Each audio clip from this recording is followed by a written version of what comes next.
Asante kwa kuendelea kuitazama Sauti Yetu TV.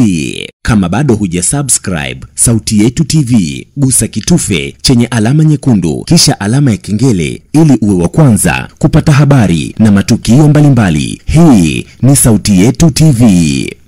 Wakati dunia ikiendelea kushuhudia vita, ghasia, machafuko, huku Umoja wa Mataifa ukiendelea na harakati za kutafuta suluhisho kwenye mizozo ya vita vya Urusi na Ukraine, vita vya Hamas na Israel, vita baridi kati ya jeshi la Sudani na vikosi vya RSF, halikadhalika vita vya muda mrefu huko DRC. Hivi karibuni umeibuka mzozo mzito wa silaha za nyuklia kati ya Irani na Marekani, mzozo ambao umepelekea Marekani kutoa shinikizo la kuchukua hatua za kijeshi endapo makubaliano ya silaha hizo hayatofikiwa mwafaka. Marekani ipo kwenye vuta ni kuvute ya sakata la kupanda kwa ushuru wa bidhaa, huku China ikichuana vikali na serikali yenye mabadiliko mengi ya Rais Donald Trump. Siasa imekuwa chanzo kikubwa cha mabadiliko kwenye mataifa mengi ulimwenguni, kiasi cha kusababisha mabadiliko chanya kwa upande mwingine, ghasia na machafuko kwenye baadhi ya nchi. Na leo tunaangazia ni namna gani viongozi wa vyama vikuu vya upinzani wanavyokutana na misukosuko kwenye nchi chache za barani Afrika. Ifuatayo ni orodha fupi ya viongozi hao na changamoto walizokutana nazo kwenye uga wa kisiasa.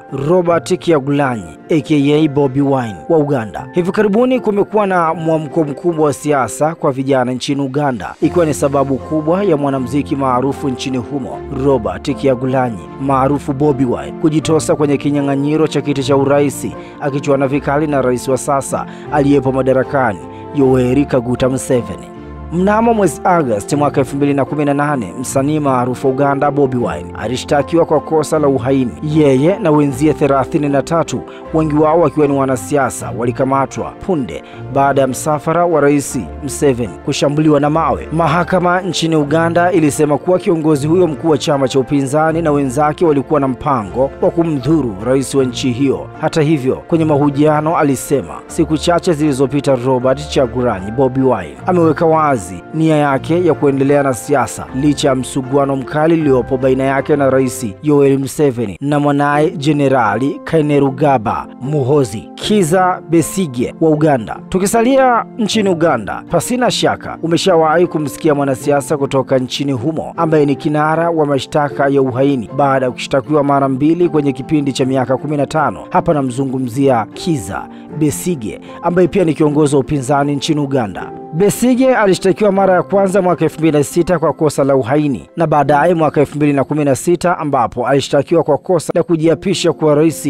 kwa kuamini kwamba ushindi wa Rais Museveni haukuwa wa haki. Mwishoni mwa mwaka 2024, Besigye alishtakiwa kwa shutuma ya uhaini baada ya kuwa ametekwa akiwa Nairobi nchini Kenya, huku akidaiwa kuhusika na mipango ya kununua silaha kwa lengo la kupindua serikali ya Rais Museveni. Mpaka sasa inaaminika kuwa huyo ndio mwanasiasa wa upinzani aliyekamatwa mara nyingi zaidi barani Afrika. Hakainde Hichilema wa Zambia.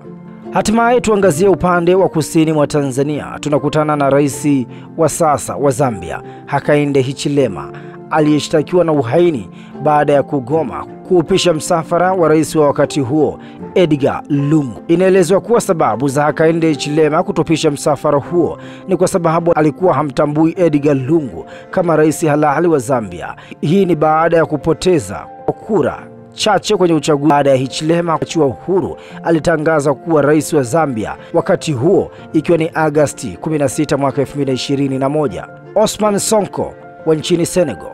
Kiongozi huyu kijana alishtakiwa kwa uhaini na kuchochea machafuko nchini Senegal, ambapo Ousmane Sonko alijulikana kwa kuwa na ushawishi mkubwa kwa vijana. Ousmane Sonko alishtakiwa na mashtaka ya awali yaliyohusu rushwa na kukamatwa kwake kulisababisha maandamano makubwa na hata kusababisha vifo, huku mashtaka hayo yakiendelea mpaka Desemba mwaka 2023, miezi kadhaa kabla ya uchaguzi uliofanyika Machi mwaka 2024, uchaguzi ambao mwanafunzi wake Bassirou Diomaye Faye alishinda uraisi na kumchagua Sonko kuwa waziri mkuu wa taifa la Senegal. Rais Bassirou Faye ambaye aliingia madaraka baada ya kuachiwa huru kutoka gerezani tarehe 14 ya mwezi Machi mwaka 2024, ambapo baada ya siku 20 tu aliapishwa kuwa rais wa Senegal.